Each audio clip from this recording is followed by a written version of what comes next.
Hi, and welcome to the One True Church. I'm Hugh Whitmore. Today's presentation is entitled Christians, Muslims, Jews, and Why Salvation Has Not Yet Come. Right now within Christianity, by our faith and our obedience, we've worked our way deep into the end times process, but salvation has still not yet come. This is because a couple of barriers are keeping believers from fully glorifying God.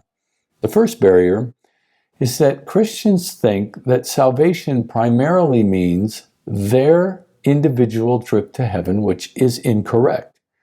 Salvation is something that happens to God first, which is the return of his eternal kingdom, which Satan stole in Genesis 2:4 through 3:24.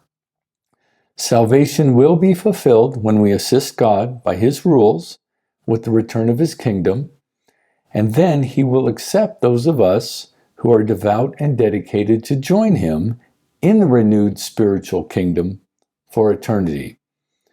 This misunderstanding keeps believers focused only on what they want from God rather than focusing on the urgency of glorifying God. The second barrier is that the Catholic and Protestant churches teach a false version of salvation.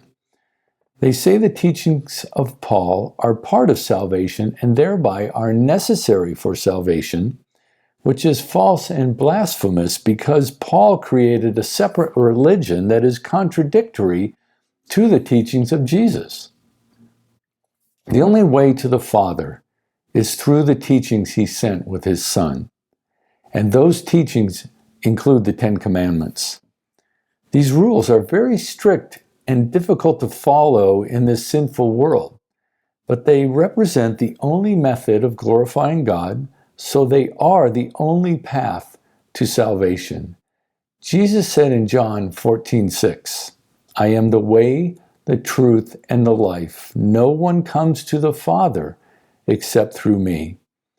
This means through Jesus, by the Father's rules, and not by anything Paul said.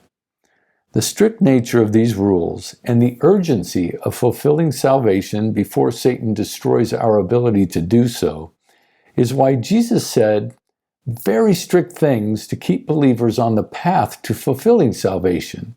Things like separating from the world or even your family if these distractions keep you from obedience to God. Paul's false teachings make believers think God offers salvation for no effort, when in reality, earning salvation is time-consuming, isolating, and often lonely to properly serve God.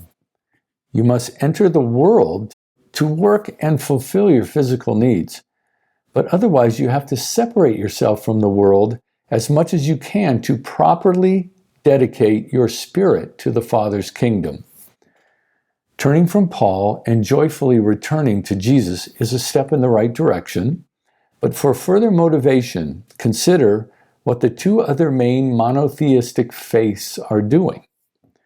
There's a Jewish synagogue near my home, and on Saturdays I see families observing the Sabbath by giving up their modern comforts, one of which is to walk to Shabbat while wearing their worship clothes. These religious people are a group far more dedicated than most Christians. Think about Islam. Every Muslim I've ever met expresses their faith by praying 5 times a day, observing the Muslim holy days, fasting, and abstaining from alcohol. These religious people, as a group, are far more dedicated than Christians in general. Their dedication requires us to increase our worship because Islam and Judaism do not serve God through the teachings of his Son. So by their efforts, they're creating power for Satan, which keeps Jesus from returning and makes our job more difficult. So please consider increasing the time you spend on your worship of the Father. My commitment is to fast and pray each Sabbath for 1 hour by reading the book of Revelation aloud to the Father. See what additional effort you can add to your religious commitment now. Stay true to your faith and keep your separation from society. Accept that salvation is only offered by the God of the Bible through his Son, and that God and Jesus both require a lot of effort to assist them in fulfilling salvation. Salvation and the return of the kingdom are well within reach in this age of connection and knowledge. So seek out others who share your faith. Read the Gospels and reflect on the teachings of the Son of God. Be strong in your faith. Whatever you're doing to worship God, add to it. Pray or fast and pray if you are healthy enough to fast. Pray to glorify God and not for the things you want. Be temperate in your behavior. Separate yourself from this corrupt world as much as you can. This task of bringing back Jesus will only be accomplished by the most devout believers that Jesus refers to as his elect.